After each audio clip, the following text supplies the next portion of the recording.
할렐루야. 참 좋은 날이었습니다. 오늘도 주 안에서 승리하신 줄로 믿습니다. 오늘은 창세기 6장 13절로 22절 말씀을 본문으로 하여서 하나님을 경외한 노아의 믿음에 대해서 말씀을 같이 나누려고 합니다.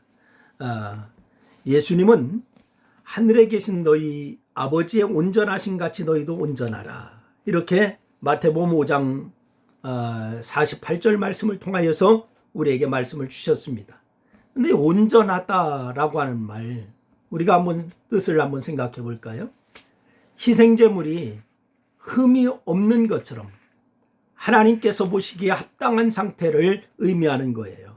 이게 그러니 많은 사람들이 이 말씀을 도저히 순종할 수 없는 것으로 지레 포기하지요. 온전하라. 그러니까 우리가 어떻게 온전해? 이러지요.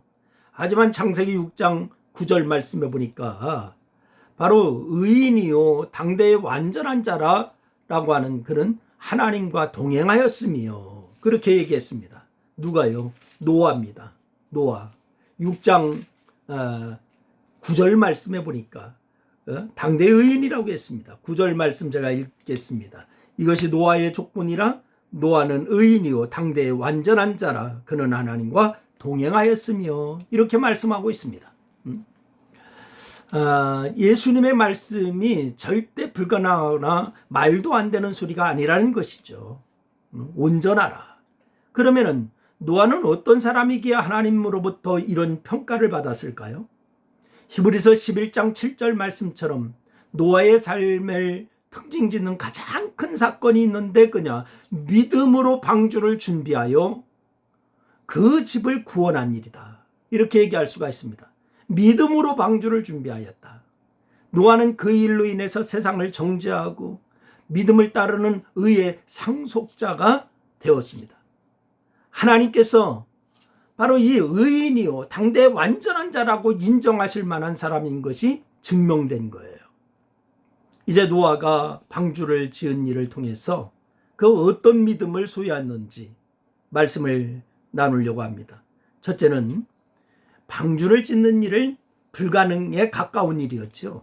방주를 짓는 일. 오늘 보면 15절 말씀에 보니까 그렇게 얘기하고 있습니다. 하나님께서 노아에게 지시하신 방주의 크기가 기록되어 있어요.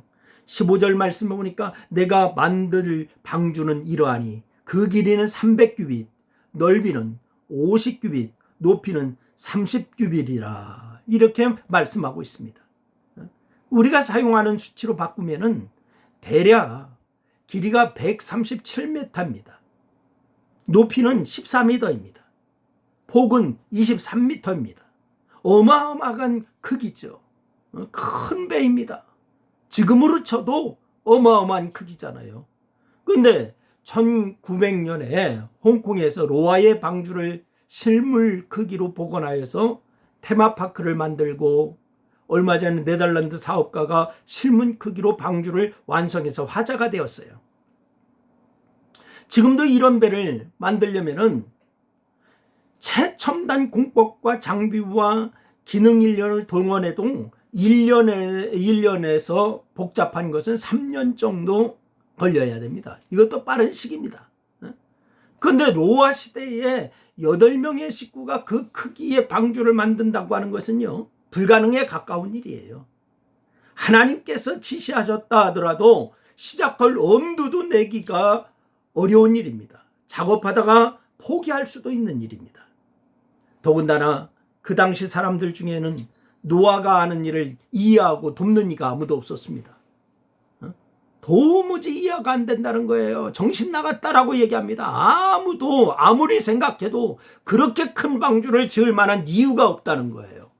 아무리 생각해봐도 그렇게 큰 방주를 지을 필요도 없고 할 만큼 그만큼 큰 비가 올 것 같지도 않습니다. 인류 역사상 그렇게 큰 비가 내린 적이 없거든요. 그 당시에. 그렇게 생각할 만하지 않습니까? 그 사람들이. 방주를 짓는 것 자체도 힘들고 고통스럽겠지만은 사람들의 이목과 비난은 노아와 그 가족을 더욱 힘들게 했을 거예요. 두 번째로 우리가 생각할 것은 노아는 그래도 믿음으로 방주를 완성했다라고 하는 사실입니다. 주위의 시선이 어떤든 간에, 이목이 어떻든지 간에 믿음으로 방주를 완성했다. 이것이 중요한 것이죠. 이런 방주를 짓는 것이 도저히 불가능하다라고, 힘들다라고, 아무도 도와주지 않는다고 포기했더라면 노아는 자신은 물론이고 가족을 구원하지 못했을 것입니다. 제2의 조상도 되지 못했을 것입니다. 하지만 노아는 기나긴 시간 동안 가족들과 함께 방주를 짓는 일에 매달린 결과 마침내 방주를 완성할 수가 있었습니다. 무엇이 노아로 하여금 아무도 이해하지 못하고 누구나 할 수도 없다라고 말하던 이 일을 성공하게 했을까요? 히브리서 11장 7절 말씀 보니까 그가 아직 보이지 않는 일에 경고하심을 받아, 보이지 않는 일에 경고하심을 받아, 그 다음에 뭐라고 얘기하시는지 아세요? 경외함으로 방주를 준비하였다라고 이렇게 말씀하고 있습니다.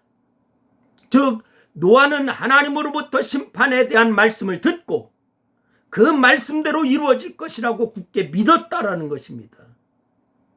다른 모든 사람들이 노아가 전한 하나님의 말씀을 듣고도 보이지 않는 심판을 믿지 않았지만은 노아는 보이지도 않고 무엇으로도 증명할 수가 없는 심판을 말씀 그대로 믿었다.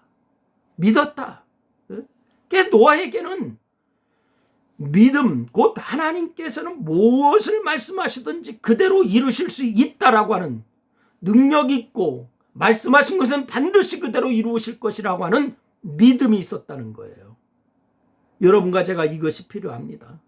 오늘 하나님의 말씀에 말씀하는 것이 있다면 온전히 이루어진다, 그대로 성취된다, 이 믿음이 있기를 주의 이름으로 축원합니다. 노아가 그토록 불가능하게 여겼던 방주를 지을 수 있었던 것은 바로 이 믿음 때문이에요. 하나님의 말씀이기에 순종하고자 한 믿음, 하나님의 말씀대로 심판이 있을 줄로 믿기에 자신과 가족을 구원하고자 하는 믿음, 이 믿음이 그로 방주를 짓게 한 것입니다. 오늘 보면 22절 말씀해 보니까 이렇게 얘기하고 있습니다. 22절 보니까 노아가 그와 같이 하여 하나님이 자기에게 명하신 대로 다 준행하였더라. 할렐루야.